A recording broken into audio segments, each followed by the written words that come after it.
सरजू बाबू जी महोदय, मेरे ध्यान आकर्षण पर सरकार ने जो उत्तर दिया है वह कोई उत्तर ही नहीं है। मैंने 4 बिंदु ध्यान आकर्षण में उठाया महोदय। पहला यह है कि जमशेदपुर में जब टाटा लीज समझौता का नवीकरण 2005 में हुआ तो वहाँ 1800 एकड़ की बस्तियों को लीज से अलग कर दिया गया और उस समय सरकार की अधिसूचना है जिसकी मैंने संख्या दिया है पत्र का। इस पत्र के हिसाब से ये कहा गया इस अधिसूचना के हिसाब से कि इन पर हक दिया जाएगा। खतियान बनाने का निर्देश विभाग ने दिया 2005 में। इस पर सरकार मौन है। उसके बाद दूसरी बात मैंने लिखी है, मैंने सुप्रीम कोर्ट के पहले उत्तर सुन लीजिए, उत्तर सुन लीजिए माननीय मंत्री जी। माननीय मंत्री महोदय, माननीय सदस्य ने जो प्रश्न किया है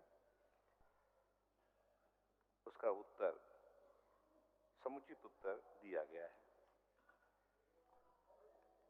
जब अवैध कब्जा होता है कहीं पर तो सरकार 2 तरह से उसका निराकरण निकालती है।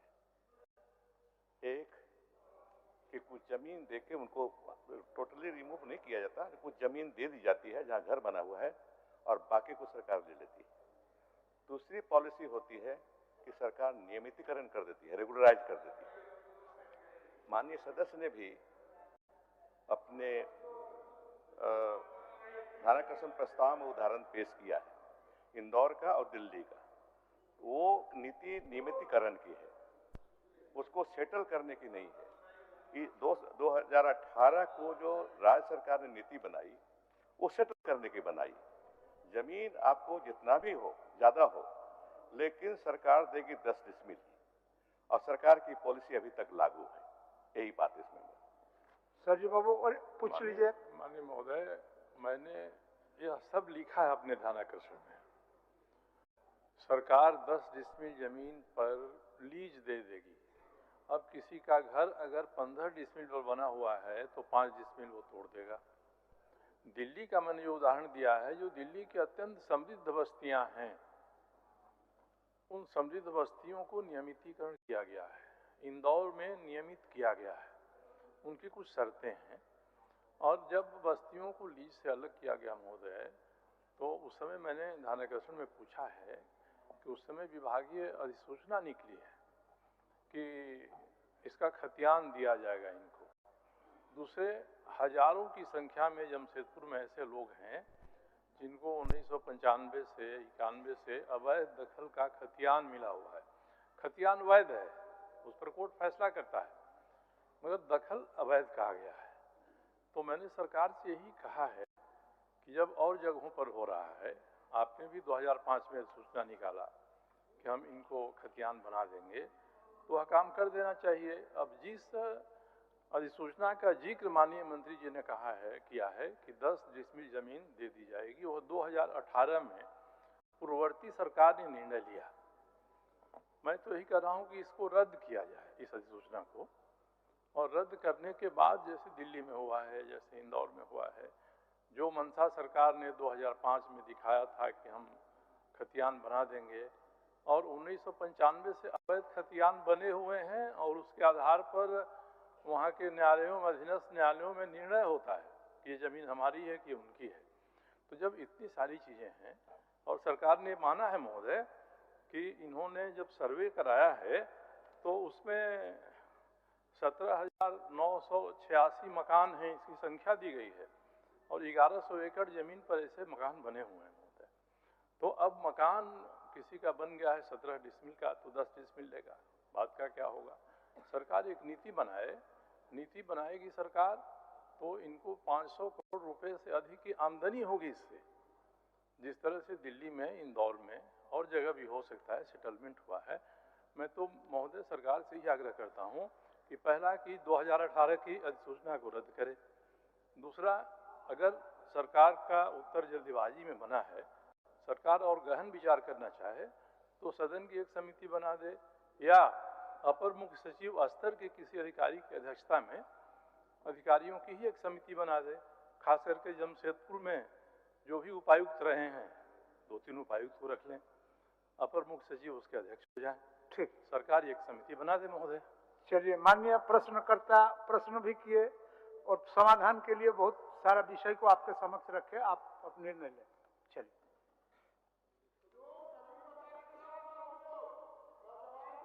जैसा कि माननीय सदस्य खुद कर रहे हैं, ये तभी संभव हो पाएगा जब सरकार नियमितीकरण की बात कहेगी, नीति लाएगी।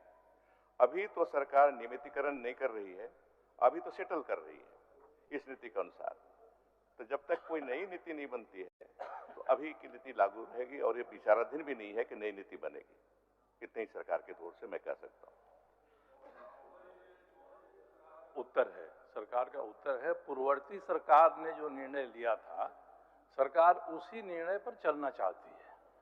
और मैं सदन के माध्यम से उस अधिसूचना को रद्द करने की बात करता हूं महोदय। अगर सरकार महोदय एक समिति बना देती है अपर मुख्य सचिव के स्तर के किसी अधिकारी की अध्यक्षता में, और जमशेदपुर में जो उपायुक्त रहे हैं उसमें से 2, 3, 4 को या किसी को भी एक समिति बना दे महोदय, विचार करे इस पर, तो इतना मान लेने में महोदय सरकार को कौन सा नुकसान हो जाएगा। माननीय मंत्री, पूर्ववर्ती सरकार की नीति पर अडिग रहना महोदय कहीं से सही नहीं है। महोदय, सरकार की ओर से तो जो मैंने कुछ क्षण पहले कहा वही है, लेकिन एक चीज उदाहरण दिया है इन्होंने कि अगर किसी का घर 10 डिसमिल से ज्यादा है, उसका क्या होगा, तोड़ा तो नहीं जाएगा। तो सरकार इस पर विचार कर सकती है, जिसका घर बना हुआ उस पर विचार कर सकते हैं, घर टूटे नहीं। अगर 11 डिसमिल में तो 11 डिसमिल को देना चाहिए, ये ऐसा उचित होगा। लेकिन सबके साथ एक नीति बनाया जाए नियमितीकरण की, तो शायद संभव सरकार के पास नहीं है। सरकार को और भी जमीन चाहिए उस क्षेत्र में, अपने लिए चाहिए, और स्कूल खोलने के लिए और अस्पताल खोलने के लिए सरकार को भी चाहिए, और वहाँ की जमीन तो बहुत कम है, लिमिटेड है, ये संभव नहीं हो पाएगा। वैसे अपवाद के रूप में उपायुक्त को कहा जा सकता है कि 11 डिसमिल में किसी का घर है तो टूटे नहीं, वो इतना ही कह सकते हैं। चलिए सरजू बाबू। महोदय, ये राजस्व का मामला है और राजस्व के मामले रोज न्यायालयों में जाते रहते हैं महोदय। सरकार को मैं चाहता हूं कि स्पष्ट सरकार कर दे। सरकार ने खुद ही कहा है कि 1800 एकड़ जमीन को हमने अलग किया लीज से, उसमें जो 17,986 मकान बने हैं वे 1100 एकड़ में बने हैं। अन्य उपयोग के लिए तो सरकार के पास जमीन उपलब्ध है, इसमें भी उपलब्ध है। मैं माननीय मंत्री जी से इतना ही आग्रह करना चाहता हूं कि माननीय मंत्री जी इस पर विचार के लिए अधिकारियों की एक समिति बना दें, अपने अधीनस्थ अधिकारियों की बना दें, अपर मुख्य सचिव को अध्यक्ष बना दें, ताकि अगर किसी का 11 डिसमिल में बना है, किसी का 15 डिसमिल में बना है, वो तोड़ेगा कि रखेगा, ये सब तो विचार हो जाए महोदय। तो इसमें जो माननीय मंत्री जी जो आश्वासन दे रहे हैं, मैं उसी को थोड़ा सा और आगे बढ़ाना चाहता हूँ। नहीं, और स्पष्ट उत्तर में ही है महोदय कि जो टाटा से लीज अलग किया गया है उसमें 723 हेक्टेयर लगभग 1800 एकड़ भूमि जिसको लीज से अलग कर सरकार के खाते में नीति की है। अतिक्रमित भूमि पर मकानों की कुल संख्या 17,986 है, जिसका कुल रकबा लगभग 449 हेक्टेयर लगभग 1100 एकड़ है। तो इसमें तो आ ही जाता है, जिसका जितना मकान बना होगा मेरे ख्याल से आ गया होगा उसमें 1100 एकड़ के अंदर ही।